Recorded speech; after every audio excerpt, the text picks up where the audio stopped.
اعوذ باللہ من الشیطان الرجیم بسم اللہ الرحمن الرحیم السلام علیکم ورحمۃ اللہ وبرکاتہ۔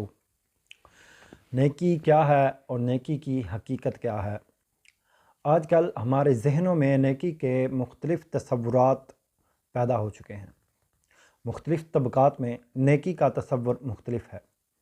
ہمارے ہاں ایک طبقہ وہ ہے جس کا نیکی کا تصور یہ ہے کہ بس سچ بولنا ہے، کسی کو دھوکہ نہیں دینا اور کسی کا حق نہیں مارنا۔ باقی کوئی نماز روزہ کی پابندی کرے یا نہ کرے، اس سے کیا فرق پڑتا ہے؟ پھر ایک طبقہ وہ ہے جس میں ڈاکو، چور، بدماش، گرا کٹ اس طرح کے لوگ شامل ہیں، جو یتیموں کا اور بیواؤں کی مدد بھی کرتے ہیں اور یہ کام ان کے ہاں نیکی میں شمار ہوتے ہیں۔ پھر ایک طبقہ وہ ہے جس میں جسم فروش خواتین اور ٹی وی ایکٹر ایکٹریسز وہ بھی شامل ہیں، جو کہ مسجدیں بھی تعمیر کرواتے ہیں اور بڑی بڑی ڈونیشنز بھی دیتے ہیں، اور یہ کام ان کے ہاں نیکی میں شمار کیے جاتے ہیں۔ پھر مذہبی طبقات ہیں جو کہ مذہب کے ظاہر کو لے کر بیٹھ جاتے ہیں۔ ان کے اختلافات کچھ اس نوعیت کے ہوتے ہیں کہ رفع یدین کے بغیر نماز ہوئی یا نہیں، نیز تراویح 8 ہیں یا 20۔ باقی دنیا میں کیا ہو رہا ہے اس چیز سے انہیں کچھ غرض نہیں۔ دین اسلام کی آج حالت کیا ہے؟ کفر کا غلبہ ہے اور اللہ کے احکامات کو پاؤں تلے روندا جا رہا ہے، اس کی انہیں کچھ پرواہ نہیں۔ یہ سب نیکی کے مسخ شدہ تصورات ہیں۔ آج جو آیت ہم پڑھنے جا رہے ہیں یہ اس حوالے سے قرآن مجید کی جامع ترین آیت ہے کہ نیکی اصل میں کیا چیز ہے، اس کی روح کیا ہے اور اس کے جو مظاہر کیا ہیں، نیز ان مظاہر میں سے اولین مظہر کون سا ہے اور ثانوی حیثیت کن کی ہے۔ تو چلیے شروع کرتے ہیں۔ بسم اللہ الرحمن الرحیم۔ لیس البر ان تولوا وجوہکم قبل المشرق والمغرب۔ نیکی یہی نہیں ہے کہ تم اپنے چہرے مشرق اور مغرب کی طرف پھیر دو۔ یہ آیت دراصل تحویل قبلہ کے مضمون میں آ رہی ہے۔ یہود جو کہ بیت المقدس کی طرف منہ کر کے عبادات کرتے تھے، اور مسلمانوں کو پھر سے حکم ہوا کہ مکہ کی طرف یعنی خانہ کعبہ کی طرف اپنا منہ کر کے نماز پڑھو اور خانہ کعبہ کو اپنا قبلہ بناؤ۔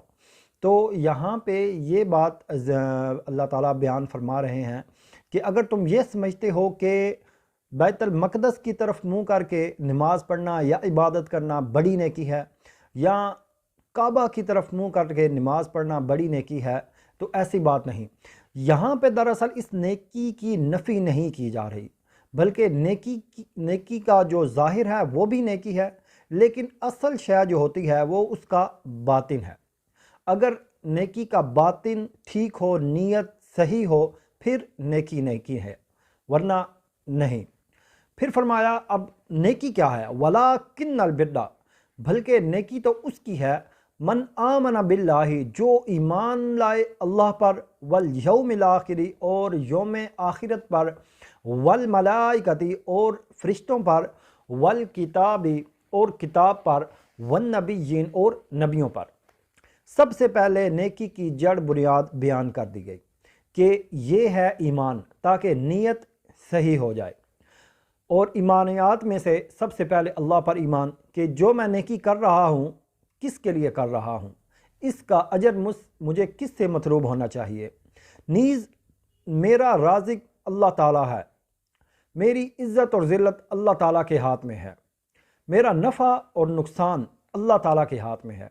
تو جب اس بات پہ کامل یقین ہوگا، پھر کسی بھی اور شے کو، کسی بھی اور چیز کو اللہ تعالیٰ کا شریک نہیں بنایا جائے گا۔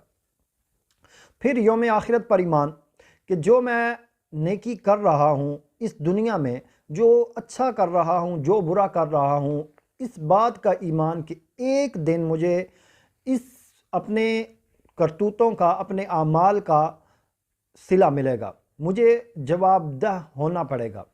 پھر ملائکہ پر ایمان اور کتاب پر ایمان، یعنی اس کتاب میں جو بھی احکام ہیں زندگی گزارنے کے لیے، ان تمام کو عملاً جو ہے وہ کر کے دکھانا، یہ نیکی ہے۔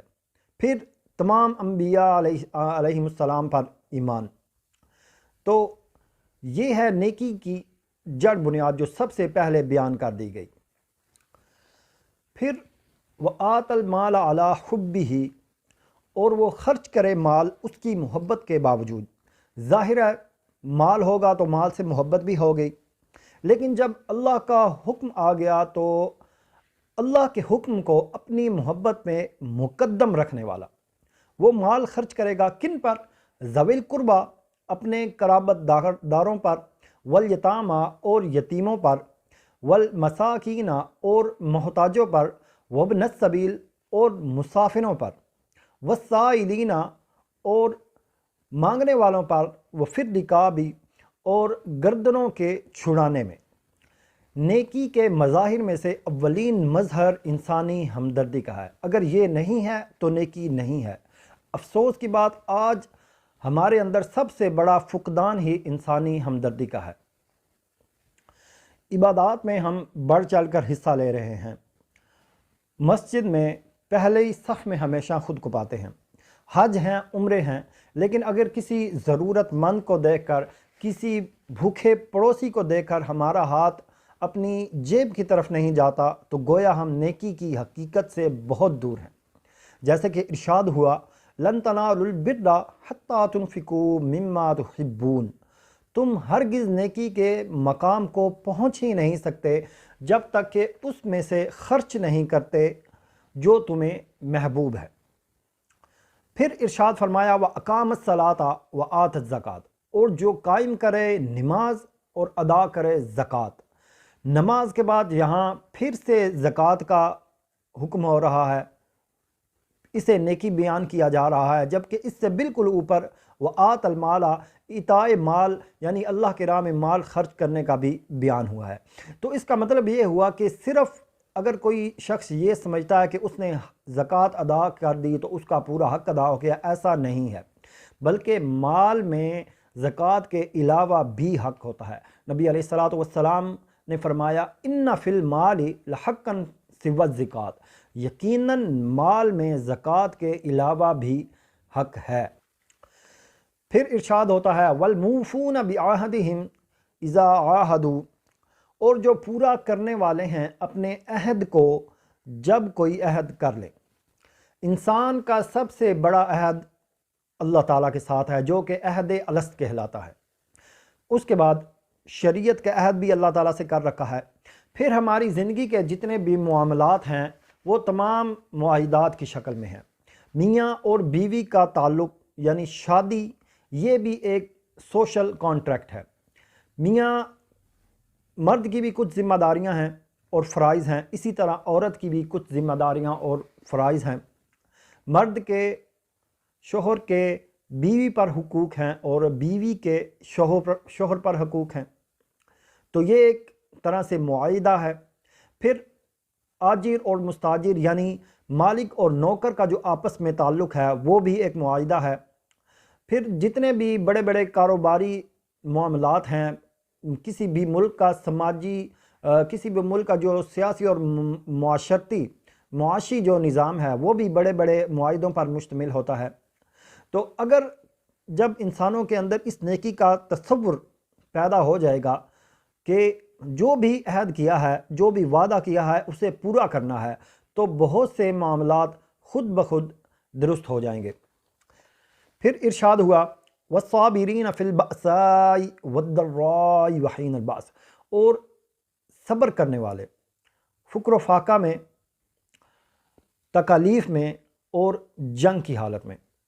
دین اسلام کی یہ نیکی بدھ مت کے بھکشوؤں کی نیکی سے مختلف ہے، بلکہ یہ نیکی باطل کو چیلنج بھی کرتی ہے۔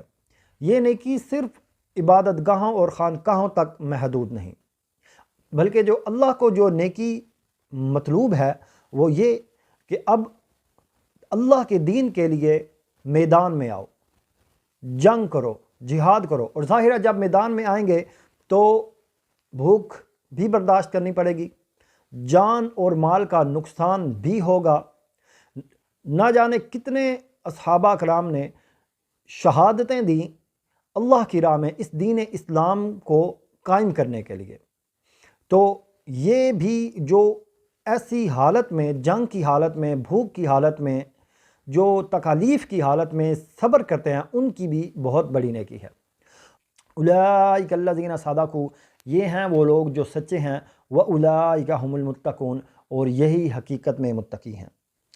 نیکوکاری اور راست بازی کا دعویٰ تو بہت سے لوگ کرتے ہیں، مگر حقیقت میں نیکوکار وہ ہیں جو اس آیت میں بیان کردہ نیکی کے معیار پر کھرا اتریں۔